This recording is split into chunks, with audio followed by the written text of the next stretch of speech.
ग्रामीण क्षेत्र में आज भी लोन प्रक्रिया जटिल है, इसीलिए वहाँ के लोग साहूकार और जमींदार से लोन लेते हैं, जो कि बहुत ज़्यादा महंगा पड़ता है। वो पूरा जीवन ब्याज चुकाते रहते हैं कि बिजनेस को एक पायदान ऊपर चढ़ाता है, लेकिन बैंक लोन चिंता और तनाव बढ़ाता है। ख्वाहिशों के पंख ऐसे हो जो ऊंचाई पर पहुंचा दे, ख्वाहिशें ऐसी ना हो कि आपको बैंक लोन दिला दे। और दोस्तों, बैंक लोन और दिमाग ऐसी चीज़ है जो किसी बिजनेस में आप लगाओगे तो आपको कई गुना देने वाले हैं वापस। लोन का पैसा फिजूल खर्च में ना लगाएं, इसको एक नए बिजनेस में एक कमाई का जरिया बनाएं।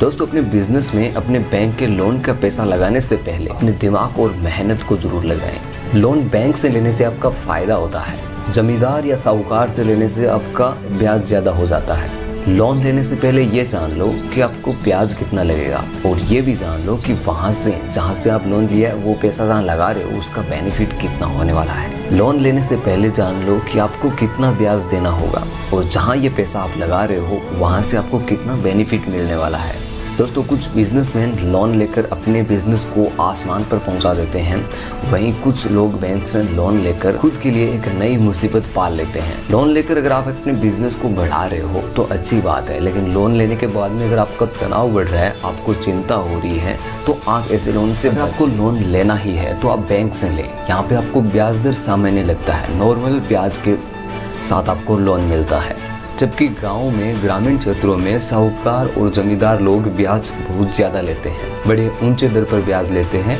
और इनसे आपको बचना है। बैंक लोन को अपनी आय का साधन बनाओ और हर अपनी जो किस्त है उसको टाइम पर चुकाओ। अगर दिमाग लगाकर यूज करो बैंक लोन को तो ये ईश्वर का वरदान है, लेकिन दिखावे में पैसे उड़ाने वाले लोग आज भी लोन लेकर परेशान हैं। अगर लोन लिया है तो चुकाना पड़ेगा, लोन से कई गुना ज़्यादा हमें कमाना पड़ेगा। अगर दोस्तों आय के साधन, कमाने के साधन निश्चित है तो फिर लोन लेने में क्या दिक्कत है। और जाते जाते मैं आपको यही कहूँगा, मेहनत करने में समझदारी है, लोन लेना हमारी जिम्मेदारी है। तो दोस्तों, मैं सोचता हूँ कि मेरी इन लाइन से आपको काफ़ी कुछ नॉलेज मिली होगी। दोस्तों, इस वीडियो में बस इतना ही। अगर आप लोन लेने के बारे में सोचते हो, लोन के इंटरेस्ट रेट, लोन के ऑफर, लोन के बारे में काफ़ी ज़्यादा इन्फॉर्मेशन हम हमारे इस चैनल पर शेयर करते हैं, और अब तक राजस्थान.in पर जाकर आप कई सारी ऐसे आर्टिकल और पोस्ट होते हैं जो पढ़ सकते हो। वहाँ पे भी अच्छी अच्छी जानकारी आपको, home loans, loan, personal loan जैसी भी है, आपको काफ़ी सारी अच्छी नॉलेज मिलती है। Thank you for watching.